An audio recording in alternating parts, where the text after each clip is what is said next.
इतिहास भरलाय जिल्हा मुद्रांक अधिकारी. जिल्हा प्रशासनामधल्या मुद्रांक कार्यालयाची अवस्था काहीशी बिकटच झालीये. ज्यांच्यावर खरं तर या प्रशासनाची जबाबदारी आहे ते मात्र सुट्टीच्या दिवशी येतात आणि एकंदरीतच त्यामुळे ही एरवीची कामं खरं तर पेंडिंग राहत आहेत. त्यामुळे इथला नेमका वाली कोण असा सवाल आता नागरिक उपस्थित करतात. सोलापूर जिल्ह्याच्या मुद्रांक कार्यालयात प्रभारी अधिकारी हजर राहत नसल्यानं वरिष्ठ क्लार्कच मुद्रांक जिल्हाधिकारी बनल्याचं चित्र पाहायला मिळतंय. सोलापूर जिल्ह्याचे मुद्रांक जिल्हाधिकारी गोविंद गीते हे नुकतेच निवृत्त झाले, त्यामुळे या कार्यालयाचा पदभार एप्रिल पासून पुणे येथील मुद्रांक अधिकारी पी.जी. खोमणे यांच्याकडे दिल्याचं सांगण्यात येत आहे. पदभार दिल्यापासून खोमणे कार्यालयीन वेळेत कधीच हजर राहिलेले नाहीयेत. कार्यालयावर फक्त त्यांच्या नावाचा फलक कागदाने चिटकवण्यात आल्याचं दिसून येतं. त्यामुळे मुद्रांक शुल्क संबंधित तक्रारी असलेली अनेक कामं खोळंबलेली आहेत.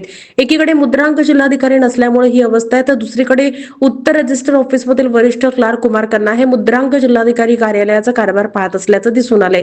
या कार्यालयात अधिक चौकशी केल्यानंतर धक्कादायक माहिती समोर आली आहे. प्रभारी अधिकारी खोमणे हे शनिवारी सुट्टीच्या दिवशी कार्यालयात हजर राहतात.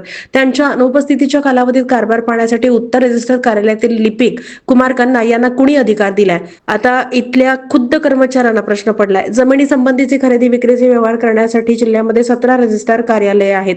सध्या अक्कलकोट उत्तर मधील 3 कार्यालय, बार्शी, पंढरपूर, मंगळवेढा, अकलूज, सांगोला, करमाळा येथे सब रजिस्टर यांची नियुक्ती आहे. परंतु वैराग, माळशिरस, अनगर, माढा, दक्षिण सोलापूर येथे सब रजिस्ट्रारांची नियुक्ती झालेली नाहीये. त्यामुळे या कार्यालयातला कारभार कोणत्या क्लार्कनं पाहायचा आहे याचा अधिकार कन्ना हेच वापरत असल्याची धक्कादायक माहिती समोर आली आहे. त्यामुळे सोलापूरचे मुद्रांक जिल्हाधिकारी कोणाचा आता प्रश्न सर्वसामान्यांना पडलाय. पालकमंत्री चंद्रकांत पाटील यांच्याकडे महसुलाचा कारभार होता, त्यामुळे त्यांना महसूलच्या कारभाराची जाणीव होती. मुद्रांक जिल्हाधिकाऱ्यांचं पद रिक्त झालेलं असतानाही यांचे या प्रश्नाकडे दुर्लक्ष झालंय, याबाबत आश्चर्य व्यक्त होत आहे.